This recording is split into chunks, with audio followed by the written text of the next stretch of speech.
एक दुश्मन की तरह, एक ऐसे लोगों की तरह जो शायद हमें नीचा दिखाना चाहते हैं या जो साजिश कर रहे हैं हमारे खिलाफ या जिनके दिलों में हमारे लिए हेट है, जबकि ये सब बायस स्टडी है। अगर आप अपनी किताब मुतालिया पाकिस्तान का ठीक से मुतालिया करें तो आपको पता चलेगा जो हिस्ट्री बच्चों को पढ़ाई जा रही है वो टोटली बायस्ड है। पाकिस्तान की कमी तबाह हो चुकी है और पाकिस्तान दिवालिया हो चुका है, ये सबको पता है।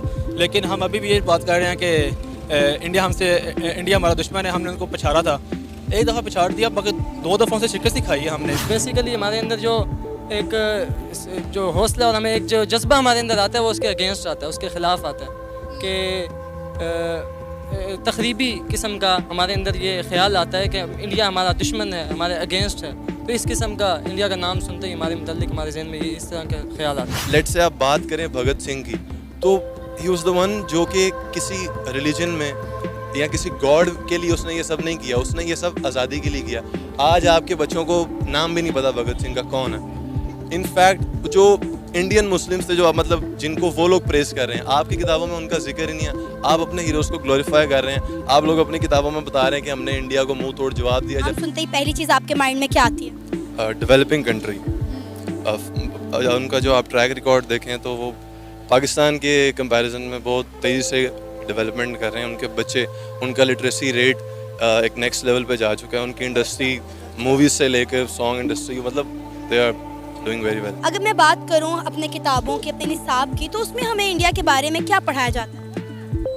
एक दुश्मन की तरह, एक ऐसे लोगों की तरह जो शायद हमें नीचा दिखाना चाहते हैं या जो साजिश कर रहे हैं हमारे खिलाफ या जिनके दिलों में हमारे लिए हेट है, जबकि ये सब बायस स्टडी है। अगर आप अपनी किताब मुतालिया पाकिस्तान का ठीक से मुतालिया करें तो आपको पता चलेगा जो हिस्ट्री बच्चों को पढ़ाई जा रही है वो टोटली बायस्ड है। जैसे कि आप अगर बात करें टोटली इंडिपेंडेंस की, तो आपने अपने हीरोज़ को जो कि मुसलमान थे, कायदे आज़म, मतलब उन लोगों को ग्लोरीफाई किया जिनकी एक्चुअल में उतनी जिसे कहना चाहिए कि एफर्ट उतनी नहीं थी। लेट से आप बात करें भगत सिंह की, तो ही वाज द वन जो कि किसी रिलीजन में या किसी गॉड के लिए उसने ये सब नहीं किया, उसने ये सब आज़ादी के लिए किया। आज आपके बच्चों को नाम भी नहीं पता भगत सिंह का कौन है।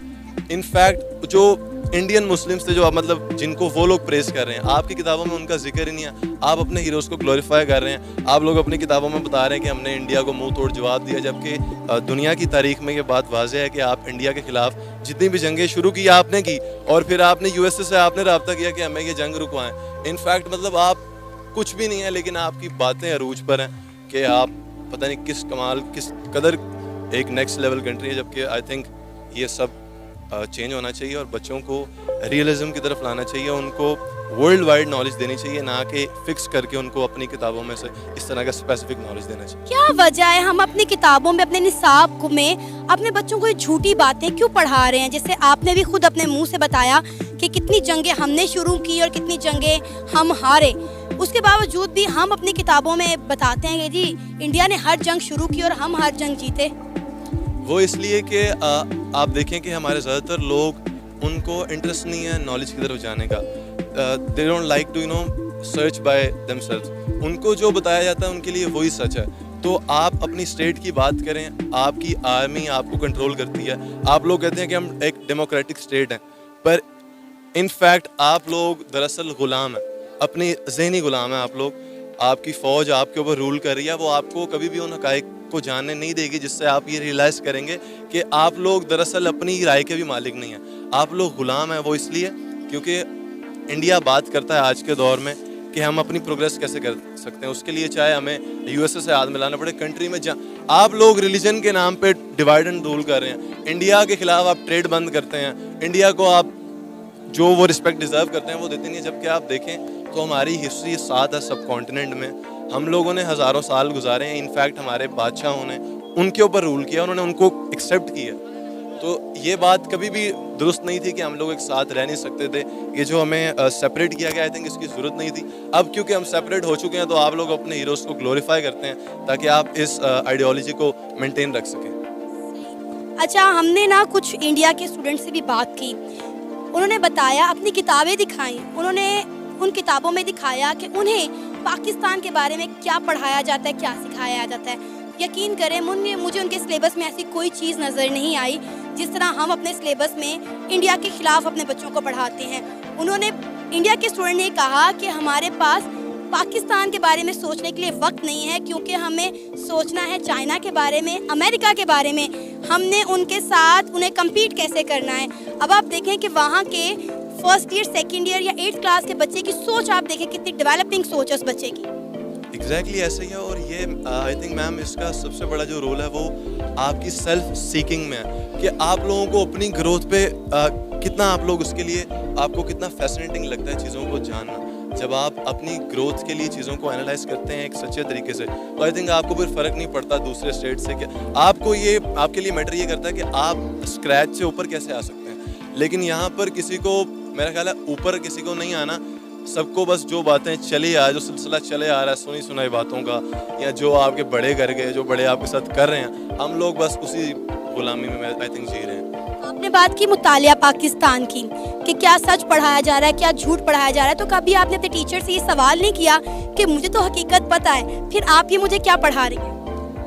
एक्चुअली आई थिंक उनका भी कसूर नहीं है, क्योंकि हर एक नेचुरल बात है कि जिस स्टेट में आप पैदा होते हैं आपको उस स्टेट से प्यार होता है। हम पाकिस्तान के खिलाफ जितनी भी बातें सुनते हैं, लेकिन समवेयर इन हार्ट हमें उनसे वो वाबस्ती की ज़रूर है कि यार मेरा देश है। तो वो लोग आई थिंक इस बात का तरद्दुद ही नहीं करते, इस प्यार को, उनका ये प्यार गालिब आ जाता है उनकी सोच पर। वो कभी सोच से बाहर नहीं निकलते। ठीक है हमारी कंट्री है, पर ऐसा भी तो हो सकता है जिन्होंने हम पे रूल किया वो कहीं ना कहीं अनजस्टिस हुआ हो। अब आप अपने फर्स्ट डिक्टेटर को देखें, हमारे जो आर्मी पर्सन उन्होंने हम पे मार्शल लॉज लगाए उस दौर में जबकि दुनिया ग्रोथ कर रही थी। आप लोग फौज को अपना इक़्तिदार में देखे, उन्होंने आपको पता है कि पॉलिटिकल साइंसेस में ज़ियाउल हक साहब के दौर में उन्होंने बैन लगा दिया था कि कोई भी स्टूडेंट पॉलिटिक्स में हिस्सा नहीं लेगा। यहाँ से आपकी बर्बादी शुरू हुई। यूएसए से पैसे लेके आप लोगों ने अपनी आर्मी दूसरी जंगों में भेजी। क्यों? क्योंकि आपको डॉलर से मतलब है, आपको इस चीज़ से कंसर्न नहीं है कि आपके बच्चों का फ्यूचर क्या है। आपको ये देखना है कि डॉलर हमारी जेब में आ रहे हैं, हम अगले और कुछ साल जी लेंगे, खुश हैं तो चलते रहे। आपको क्या फ़र्क पड़ता है लिटरेसी से? आपको क्या फ़र्क पड़ता है दुनिया आपके बारे में क्या सोचती है? आप लोग आई थिंक बड़े बायस्ड लोग हैं।